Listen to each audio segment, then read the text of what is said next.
आपको बहुत बातें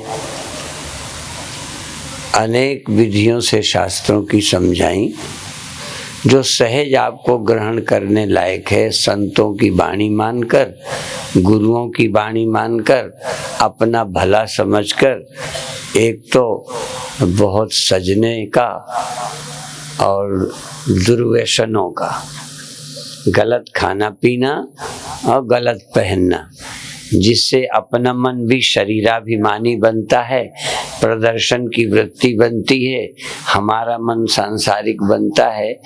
ऐसा वेश ना बनाकर ऐसा वेश बनाएं जिसको देखकर लोगों का मन भी भजन करने को बने। इसी तरह से आप लोग भी अच्छा भोजन करें, सात्विक आहार करें और गंदा भोजन न करें, नहीं तो पी करके गलत बोलोगे, गलत करोगे। तो प्रेरणा के रूप में महाराज जी ने कहा। अलग बैठे हुए थे तब भी महाराज जी देश की चिंता, देश के विषय में कहते। और कल परसों भी सुना था कि संत को अपनी चिंता नहीं रह जाती, संत को तो औरों के ही भले की चिंता रहती है। संत तो आत्मज्ञान प्राप्त करके अपनी कर्तव्य से भी मुक्त हो गए, साधना से भी। तापस तप फल पाए जिमि, सुखी शिराने नेम। तपस्वी को तप का फल मिला, उसकी आवश्यकता खत्म हो गई। कुआं खोदने वालों ने कुआं खोदा, पानी निकल गया, काम पूरा हो गया। ऐसे ही संत का अपना काम तो परमात्मा के स्मरण को पाकर के हो जाता है। आप लोग भी एक काम पूरा निबेड़ लें और एक काम जिंदगी जब तक रहे तब तक करें। प्रभु के स्मरण का काम, प्रभु के जानने का काम। साधनावस्था, सिद्धावस्था। साधनावस्था में परमात्मा का स्मरण करना पड़ता है, सिद्धावस्था में परमात्मा का स्मरण सहज रहता है। जैसे संसार का स्मरण आपको करना नहीं पड़ता, सहज है। देह का ख्याल आना, घर का ख्याल आना, चिंता आना, अभी चिंता आना सहज है, फिर निश्चिंतता सहज हो जाती है। चिंता हटानी नहीं पड़ती, क्या चिंता करे, शरीर जाना ही है, इसकी क्या करे। मन बदलता ही रहता है और आत्मा नित्य शुद्ध मुक्त तत्व है। यही समझ में नहीं आता, इसी भ्रांति को तोड़ना है। दो चेतन है, एक चैतन्य पैदा होता है या प्रकट होता है, या पैदा होता मालूम पड़ता है। एक चैतन्यता पैदा होती मालूम पड़ती है, फिर खोती, कम होती मालूम पड़ती है। जैसे कान में सुनने की ताकत पहले ठीक होती, फिर धीरे धीरे घटती है। देखने की ताकत घटती है। तो जो चीज घटती बढ़ती है वो माया से बनी है, वो शुद्ध नहीं है। यदि ये आत्मा का धर्म होता ना देखना, तो कभी कम नहीं होता, कभी बहरे ना होते, कभी अंधे ना होते। और जानना काम केवल आत्मा का होता तो कभी कम नहीं होता। ये बुद्धि का है, बुढ़ापे में कम हो जाती है। कोई ऐसा नहीं है जिसकी बुद्धि एक समान, स्मृति एक समान रहती हो। हमको अलग से कुछ कहना नहीं आता, हम तो जो प्रैक्टिकल देखते हैं वही बताते हैं। तो इंद्रियों की क्षमता, ग्रंथों की दृष्टि से अंधपना, मंदपना, पटुपना, ये इंद्रियों का धर्म है। इसी तरह बुद्धि में तेजस्विता और उसका कम होना, मेमोरी, स्मृति का बढ़ना और घटने लगना, याद किया हुआ भूल जाता है। तो आत्मज्ञान क्या चीज है? आत्मज्ञान ये है कि आत्मा, केवल आत्मा ही पैदा नहीं होती और सब कुछ घटता है, सब कुछ बढ़ता है, सब बनता है, सब मिटता है। जागना, सोना, चैतन्यता, चेतनता आती है और फिर जड़ता, नींद आ जाती है। अब ये चैतन्यता यदि आत्मा का निज धर्म होता तो कम नहीं हो सकता। ये चित्त की वृत्ति से मिलकर चैतन्यता प्रकट होती है और वृत्ति के परिवर्तन से चैतन्यता बदलती है। जैसे कल कहा था कि शीशा मोड़ दो तो सूर्य की रोशनी मुड़ गई। कौन सी मुड़ गई? रिफ्लेक्शन। शीशे के मोड़ने से जो रोशनी इधर की उधर जाती है, ऊपर नीचे को कर सकते हैं, वो शीशे के कारण। तो हमारा ज्ञान भी जगत की तरफ आता, स्वप्नों की तरफ जाता, नींद में वापस होता। यदि आत्मा का निज धर्म होता तो परिवर्तन नहीं होता। ये अच्छा, दूसरी बात, यदि शीशे का ही धर्म रोशनी है तो शीशे के संपर्क के बिना शीशे में कोई रोशनी नहीं है। रोशनी को प्रकट करने की क्षमता पानी में है, शीशे में है। जमीन में उसको रिफ्लेक्शन बनाने की क्षमता नहीं है, और यह है तो ना के बराबर है। जैसे कमरे के भीतर रोशनी, टार्च जलाइए और छत पर रोशनी मारिए, छत पर ऐसे, तो छत से रोशनी रिफ्लेक्टेड होकर कमरे के अंदर फैल जाती है। सीधा रोशनी तो छत की तरफ गई पर चारों तरफ फैलती है। इसी तरह से संसार में एक चैतन्य की चैतन्यता उपाधि के द्वारा अनेक हो जाती है, अनेक तरह की हो जाती है। चैतन्य अपरिवर्तनशील एक समान है। अंत में एक वाक्य कह दें, यह शरीर तुम्हारे बिना चाहे, बिना प्रयास के अपने आप जन्म कर, जवान होकर, बूढ़ा होकर समाप्त हो जाएगा। इसको रोक नहीं सकते। सूक्ष्म शरीर अंतःकरण की तीन अवस्थाएं हैं, जागृत, स्वप्न, सुषुप्ति। ये होती रहती हैं, अभी भी होती हैं, सबकी होती हैं। और ये जागृत अवस्था का अंतःकरण स्वप्न अवस्था का निद्रा में लीन हो जाता है। तो ये दो चीजें परिवर्तन होंगी ही होंगी। तीसरा है अज्ञान, जिसके कारण परमात्मा और हम बिछुड़े हैं, जिसको वाणी के अनुसार बहुत जन्म बिछुड़े थे माधव, ये जन्म तुम्हारे लेखे। हम अभी से नहीं, अनादि काल से जीव परमात्मा से बिछुड़ा अनुभव करता आ रहा है, जन्मों जन्मों से। पर एक बार यदि ये भ्रम टूट जाए तो बिछुड़ना भी भ्रम है, बिछुड़ना भी भ्रांति है, और मिलना भी भ्रांति है। नम मुक्षुर नवै मुक्त इत्तेषा परमार्थता। ये आत्मा नित्य शुद्ध मुक्त है। तो सारी चीजें जो भी पैदा होती हैं वो माया मात्र हैं, अविद्या मात्र हैं।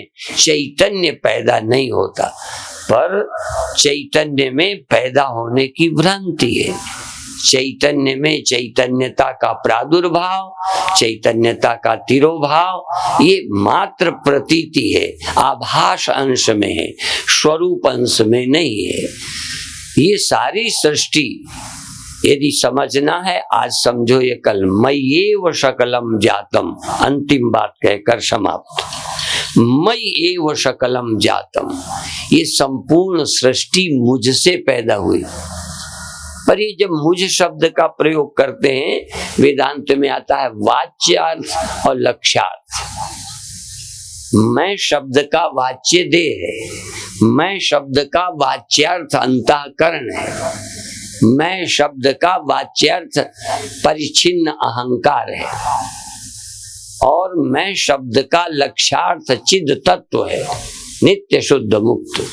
जब वेदांत कहता है सृष्टि मुझसे होती है तो देह को नहीं कहता, अंतःकरण को नहीं कहता, वो किसी वृत्ति विशेष को नहीं कहता, चैतन्य से, मुझ चैतन्य से सृष्टि हुई है, मुझ चैतन्य में ही सृष्टि अध्यस्त कल्पित है और मुझ अधिष्ठान में ही सृष्टि का विलय हो जाता है।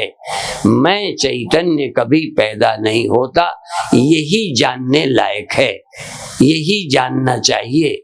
जब तक ये समझ ना आए सत्संग करते रहो, और जब ये समझ में आ जाए तो तुम क्या करो, कराना शुरू कर दो।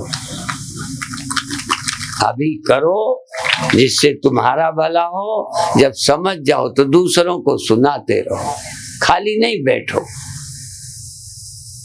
ये समझ आ जाना कि मैं पैदा नहीं हुआ, सारी सृष्टि पैदा हुई।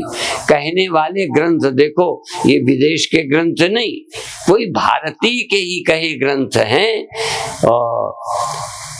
आ ब्रह्म भुवनान लोका पुनरावर्तिनोर्जुन, ब्रह्मा से लेकर चींटी तक सब परिवर्तनशील है। हमारे ग्रंथ ये कहते हैं, उपजई जासु अंश ते नाना, शंभु विरंचि विष्णु भगवान। देखो, हम हिंदू लोग ब्रह्मा विष्णु को मानते हैं ना, रामकृष्ण को मानते हैं। हम अपने ग्रंथों के ही सबूत देंगे कि वो कहते हैं कि इस चैतन्य से ब्रह्मा विष्णु महेश पैदा होते हैं। तुम वो चैतन्य हो, तुम पैदा हुए मानते हो। और देखो, राम पैदा हुए हैं और राम से सब कुछ पैदा हुआ है। राम दो, वैसे तो चार बोलते हैं पर हम दो भागों में बांटते हैं। एक राम जो जगते हैं सुबह फिर सोते हैं, एक राम जो दशरथ से पैदा हुए शरीर, एक राम जहां राम लय होते हैं, जहां से दोबारा राम निकल आते हैं, ईश्वर। और तीसरे राम जो कभी पैदा नहीं होते, कभी मरते नहीं। और ये लक्षण राम पर ही नहीं, शिव पर भी यही लागू है, मुझ पर भी, आप पर भी वही लागू है। पर राम सब कुछ, देह भी हैं, राम जीव भी हैं, राम ईश्वर भी हैं, राम ब्रह्म भी हैं। हम आम लोग केवल देह हैं, कोई कोई देह भी है, जीव भी है। ईश्वर तो है ही नहीं, ब्रह्म तो है ही नहीं। हम पैदा हुए हैं, हम आते जाते हैं, हम वो समझते ही नहीं कि जहां से आना जाना सब होता है। जिस तत्व में आज तक कोई परिवर्तन नहीं हुआ, विकार नहीं हुआ, ऐसा परम तत्व मैं हूं। ये सोचते तक नहीं, सोच ही नहीं पा रहे हो। कैसे सोच पाओगे? हमारी बुद्धि मूढ़ है, देहाभिमान में फंसी है। देहाभिमाने गलिते विज्ञाते परमात्मनि, यत्र यत्र मनोजाति तत्र तत्र समाधया। धीरे से प्राप्त करो, धैर्य रखो, अपने को पूरा मानकर, अज्ञानता के रहते पूरा मान करके चुप होके नहीं बैठो। जान जाओ तो फिर कोई बात नहीं। फिर तो जैसे महाराज जी अभी कह रहे थे ना कि पहले तो दुख संतों को होता ही नहीं, होता है तो भी परवाह नहीं रहती। क्या है ये सब क्षणिक है, बाहरी तल पर होता रहता है।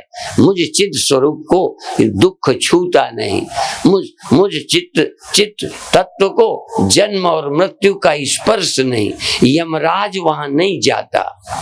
बाकी जब तक नहीं जानते, अनेक जन्मों में भ्रमते फिरते रहे, पर यमराज से पीछा नहीं छूटा, यम का भय नहीं गया।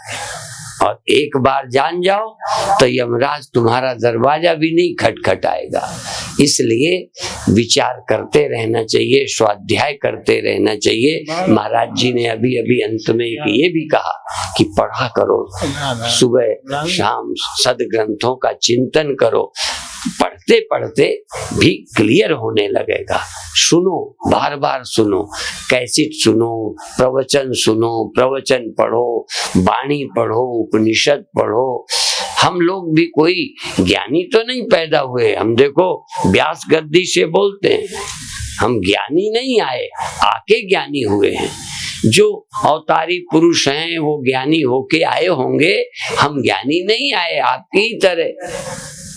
लेकिन समझ में आ गया, समझ में यहाँ तक आया देह हम नहीं, समझ में आया मन हम नहीं, समझ आया ये चैतन्यता का प्रादुर्भाव चिदाभास जो होता है ये तो प्रतीति मात्र है।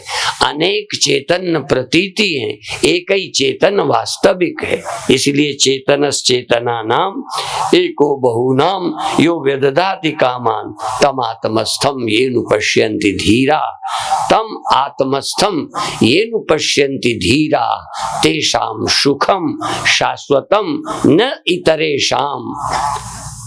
जो एक चेतन जिससे चेतनताएं पैदा होती हैं, जिससे चैतन्यता पैदा होती है, जो स्वयं नहीं पैदा होता, उस परम चैतन्य को जो अपनी आत्मा के रूप में देख लेता है उसी को शाश्वत शांति मिलती है। जो ब्रह्म सर्वत्र व्याप्त है, जिस ब्रह्म से सारी सृष्टि हुई रहती है लय होती है, उस ब्रह्म को जो वह करके नहीं, उस ब्रह्म को जो मैं करके पहचान लेता है वह मुक्त हो जाता है। उसे मैं करके पहचान, जिसको थर्ड पर्सन में सुना था, परमात्मा व्यापक है, अजन्मा है, अविनाशी है, उससे सृष्टि हुई है, उस सृष्टि भर में रहता है, सृष्टि उसमें रहती है, सृष्टि उसमें लय हो जाती है।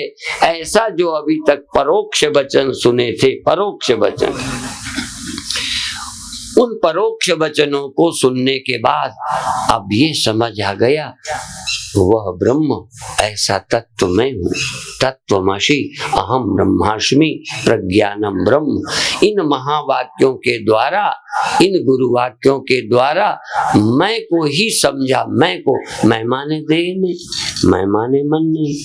यदि मैं मन है तो ब्रह्म नहीं है। इसीलिए इस चैतन्यता का अपरोक्षानुभव करिए, जीवन को धन्य बनाइए। और जैसा कि सूचना हुई है, ये आखिरी समय प्रसाद का होता है। प्रसाद लेकर के बैठे बैठे प्रसाद बटेगा और राम नाम की माला से सब लोग प्रसाद लेंगे। और हम लोगों का तो काम है कि ये धोबी कहीं रहेगा, कपड़े ही धोएगा। तो हमारा काम तो कपड़े धोने का है, मन धोने का है। तो अब यहाँ नहीं, पंचकूला में शुरू कर देंगे, वहां से जाएंगे फिर अमृतसर जाएंगे, जहाँ कल ज्ञानी हरदीप सिंह जी बता रहे थे, हम छोटे थे तब वहां सुनते थे। पूज्य ब्रह्मलीन दलील सिंह जी महाराज आंखें बंद करके वहां बैठे रहते थे। जो पूज्य स्वामी निर्मल जी महाराज सम्मेलन करते थे, उस समय के सैकड़ों मंच पर आने वाले संत गंगेश्वरानंद, खंडानंद, कृष्णानंद, गोविंदानंद, निर्मल जी, हरिगिरि जी और गुरुचरण दास, कितने कितने देशी विदेशी महात्मा आते थे। आज उनके शरीर नहीं है। अपन लोगों के भी बोलो नहीं रहेंगे। हाँ बोल लो, डरते काहे को? कई लोग कहते ये ना बोलो, लो जो होना है वो बोले नहीं, जो होना है ये बोलो, और मेरा कुछ नहीं होना ये भी बोलो तो निहाल हो जाओ बस। तो बोलने में वही डरते हैं जो आदमी है। जो ब्रह्म है वो कहते हैं हाँ एक दिन नहीं रहेंगे। एक दिन नहीं रहने का भी कहा ना, पहले तो दुख हो, यदि होगा तो हो गया, क्या है। असल में ये ना हो जाए, वो ना हो जाए, ये भी वही डरते हैं जो दुनिया में खड़े हैं। जो ब्रह्म में खड़े हो जाते हैं कहते हैं प्रलय भी हो जाए तो हमें कोई चिंता नहीं है। इस तरह की दृष्टि प्राप्त करो और प्रसाद लेकर के फिर यहाँ जाइएगा। अभी अभी मैं DCW क्या है, DCW, हाँ DCW कॉलोनी में गया तो मुझे कल गुरु ज्ञानी हरदीप सिंह जी की बात याद आ गई, तो मैंने मंदिर में भी छेड़ी। उन्होंने कहा था कि अमृतधारी भी गुरु बना सकते हैं। अर्थात मेरी समझ में क्या है, मैं थोड़ा संशोधन कर दूं। मंत्र लेना, अमृत छकना, तो हमने कहा जैसे सिख अमृत छकते हैं तो फिर कोई गुरु की जरूरत नहीं समझते। ऐसे ही हिंदुओं में एक बीमारी है, जो किसी का मंत्र ले लेते हैं फिर गुरु की जरूरत नहीं समझते। ये भी अमृतधारी ही समझो। जो कट्टर हो जाए फिर किसी को ना सुने, समझो ये भी अमृत छक चुके। असल में जब तक देखो, मंत्र का गुरु अलग होता है, ज्ञान का गुरु अलग होता है, और मेरे से भी मैं फिर हाथ उठा कहता हूँ सत्य, यदि केवल मंत्र लोगे तो मैं भी अमृत छकाने वाले या मंत्र देने वालों की श्रेणी में आ जाऊंगा। और मंत्र लेकर यदि तुम संतुष्ट मान गए अपने को तो फिर मैं खुश नहीं हूं। अब मंत्र किसी का लिए हो, मेरा लिए हो या किसी का, ये भी बता दूं, सत्संग करोगे तो ही बात क्लियर होगी, नहीं तो नहीं होगी, नहीं होगी, नहीं होगी। और तीसरी बात, ध्यान लगा लो, समाधि लगा लो, अधूरापन नहीं मिटेगा। अधूरापन तो मिटेगा गुरुओं की वाणी से ही मिटेगा, अज्ञान अंधेरा मिटेगा। इसलिए जे 100 चंदा उगो, सूरज चढ़े 1000, एते चांदन हो दिया, गुरु बिन घोर अंधार। असल में भ्रांति जो हटाने वाले हैं ना, भ्रांति, समाधि लग जाएगी तो क्या आप अपने को व्यापक जान जाएंगे? रोशनी दिख जाएगी तो आप अपने को ब्रह्म जान जाएंगे? थोड़ी देर आनंद में जाएंगे, निर्विकारता बढ़ेगी, विक्षेप नहीं रहेगा, मल विक्षेप कम होगा ज्ञान के अधिकारी। परंतु ज्ञान की आवश्यकता साधन से भी पूरी नहीं होगी, वो तो गुरु ही कभी न कभी पूरी करेंगे, या गुरु वाक्यों से। इसलिए कोई लेना चाहो ले लो, नहीं तो किसी का ले लो, मैं तो उन्हीं से गुजारा करूंगा। जो किसी का भी मंत्र लिए कोई सुनता है, मैं तो ये कभी सोचते ही नहीं कि किसके चेला हैं। तुम भगवान के चलने के रास्ते पर चलने वाले साधक हो, यदि उससे मुझे कोई हेल्प दे सकता हूं तो करूंगा, मैं किसी के शिष्य हो। इसलिए मंत्र लेने की आवश्यकता नहीं है। फिर भी आपको यदि लगन लगी है, बिना इसके तुम रह ही नहीं सकते, अब किसी न किसी मूर्ख के चेला बनोगे ही तो मेरी बन जाओ, कोई बात नहीं। देखो, मैं सच्ची बात बोलता हूँ।